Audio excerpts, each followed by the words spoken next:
उत्तर प्रदेश में 69,000 शिक्षकों की भर्ती में आरक्षण घोटाले का मामला पिछले कई सालों से चल रहा है, जिसमें यह मामला हाई कोर्ट से सुप्रीम कोर्ट तक पहुंच गया, लेकिन इन अभ्यर्थियों को अभी तक इंसाफ नहीं मिला। ये अभ्यर्थी दर पर अपने इंसाफ के लिए भटक रहे हैं, बार बार नेताओं से, अधिकारियों से, मंत्रियों से गुहार लगा रहे हैं, लेकिन इनकी बात को कोई नहीं सुन रहा। हाल फिलहाल में खबरें निकलकर सामने आई है कि मुख्यमंत्री योगी आदित्यनाथ ने प्रधानमंत्री नरेंद्र मोदी से इस विषय पर चर्चा की है, इस विषय के लिए मुलाकात की है, लेकिन अब आगे क्या कुछ होने वाला है अभी कुछ भी पता नहीं। फिलहाल 12 तारीख को इसकी एक और सुनवाई, और उस सुनवाई में क्या कुछ होता है ये जानना काफी दिलचस्प होने वाला है। आपको बता दें, इस मामले में आरक्षण पीड़ित अभ्यर्थियों ने भर्ती में आरक्षण घोटाला करने वाले अधिकारियों के खिलाफ कड़ी कार्रवाई करने की बात कही। उनका कहना है कि हमें न्याय दिया जाए और जो भी अभ्यर्थी अवैध तरीके से इस भर्ती प्रक्रिया में शामिल हुए थे उन्हें भर्ती प्रक्रिया से बाहर किया जाए। अभ्यर्थियों में काफी ज्यादा रोष है और इसी कारण लोकसभा चुनाव में भी देखने को मिला कि अभ्यर्थियों की वजह से ही भारतीय जनता पार्टी का क्या हाल रहा है। और ये अभ्यर्थी साफ तौर पर यही बात करें, अगर इनके साथ इंसाफ नहीं हुआ तो 2027 का विधानसभा चुनाव काफी ज्यादा भारी पड़ने वाला है भारतीय जनता पार्टी के ऊपर। ज्यादा जानकारी देते हुए राजेश चौधरी जी ने क्या कुछ कहा है, आप भी सुनिए।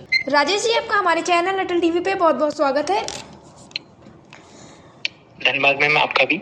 राजेश जी, जैसे कि 69,000 शिक्षक भर्ती का मामला जो है वो लंबे समय से अटका हुआ है, अब ऐसे में अभ्यर्थियों का ये कहना है कि सरकार के द्वारा जानबूझकर इस मामले को फंसाए रखने का प्रयास किया जा रहा है, क्योंकि बार बार तारीखों पे तारीखें बदली जा रही हैं। अभी कहा जा रहा था कि 4 तारीख को सुनवाई हुई, अब फिर से तारीख बदल दी गई। इस वजह से अभ्यर्थियों में कहीं ना कहीं रोष भी देखने को मिल रहा है और ये इल्जाम लगाए जा रहे हैं कि इसे फंसाने का महज प्रयास किया जा रहा है।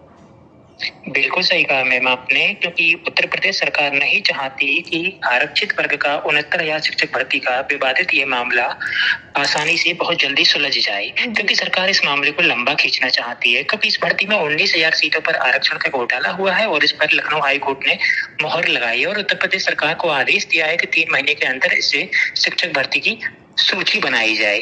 अभी हाल में ही उत्तर प्रदेश के मुख्यमंत्री योगी आदित्यनाथ जी इस मामले को लेकर अमित शाह नरेंद्र मोदी से भी मिले हैं और इस मामले को लेकर की चर्चा हुई है। लेकिन अब देखना होगा कि उत्तर प्रदेश सरकार अब आगामी 12 तारीख के लिए इस मामले को निस्तारण करने के लिए कुछ आरक्षित वर्ग के अभ्यर्थियों के हित के लिए प्रपोजल पेश करती है या नहीं करती है, क्योंकि जहां तक अभी तक देखा गया है उत्तर प्रदेश सरकार ने इस मामले को पिछले 4 साल से लटकाने की ही कोशिश की है। अगर उत्तर प्रदेश सरकार चाहती तो इस मामले का निस्तारण सिंगल बेंच में भी हो सकता था, डबल बेंच में भी हो सकता था, लेकिन उत्तर प्रदेश सरकार ने नहीं चाहा और यही कारण रहा कि यह मामला लखनऊ डबल बेंच के बाद अब सुप्रीम कोर्ट पहुंचा है। जी राजेश जी, ऐसे में अभ्यर्थियों का यह भी कहना है कि अगर इस मामले का निस्तारण जल्द से जल्द नहीं होता है और उन्हें न्याय नहीं मिलता है तो अभ्यर्थी 2027 का जो विधानसभा चुनाव है उसमें अपना दमखम दिखाने के लिए बिल्कुल तैयार बैठे हुए हैं। आरक्षित वर्ग के अभ्यर्थियों ने जो लोकसभा का चुनाव हुआ उसमें भी उत्तर प्रदेश सरकार को दिखा दिया कि आरक्षित वर्ग के अभ्यर्थियों के हक पर डाका डालने की वजह से ही उत्तर प्रदेश सरकार को लोकसभा चुनाव में हार का सामना करना पड़ा। अगर यही स्थिति रही तो 2027 में उत्तर प्रदेश से भारतीय जनता पार्टी का सोपड़ा साफ हो जाएगा। एक सीट भी उत्तर प्रदेश सरकार के तहत भाजपा सरकार बनाने में सक्षम नहीं हो पाएगी। जी राजेश जी, 12 तारीख को लेकर आपको क्या कुछ उम्मीदें नजर आ रही हैं?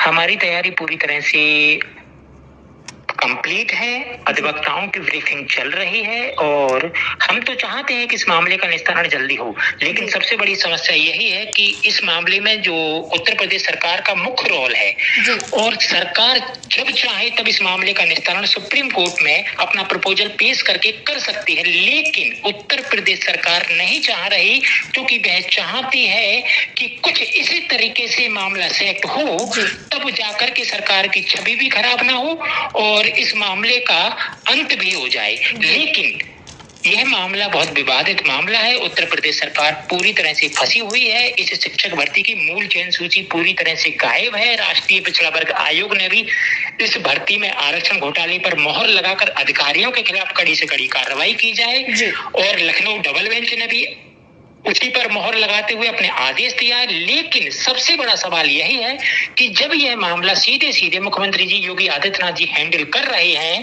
क्योंकि अधिकारी भी यही कहते हैं, जब अधिकारियों से जब बात की जाती है, अधिकारियों से मुलाकात होती है तो अधिकारी भी यही कहते हैं कि हमारे हाथ में कुछ नहीं है, सब कुछ ऊपर है। आखिर ऊपर कौन है? क्या मुख्यमंत्री योगी आदित्यनाथ के संज्ञान में जब ये मामला है तो इस मामले को निस्तारण करना क्यों नहीं चाहती? आरक्षित वर्ग के अभ्यर्थियों ने अपनी शिकायत को लेकर मुख्यमंत्री जी को भी जनता दरबार में अवगत कराया, प्रधानमंत्री को भी अवगत कराया।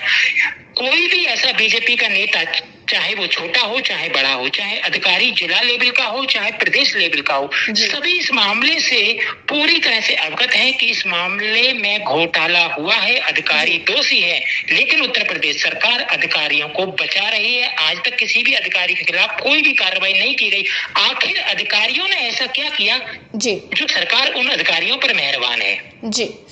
राजेश जी, एयरटेल टीवी से जुड़ने के लिए धन्यवाद।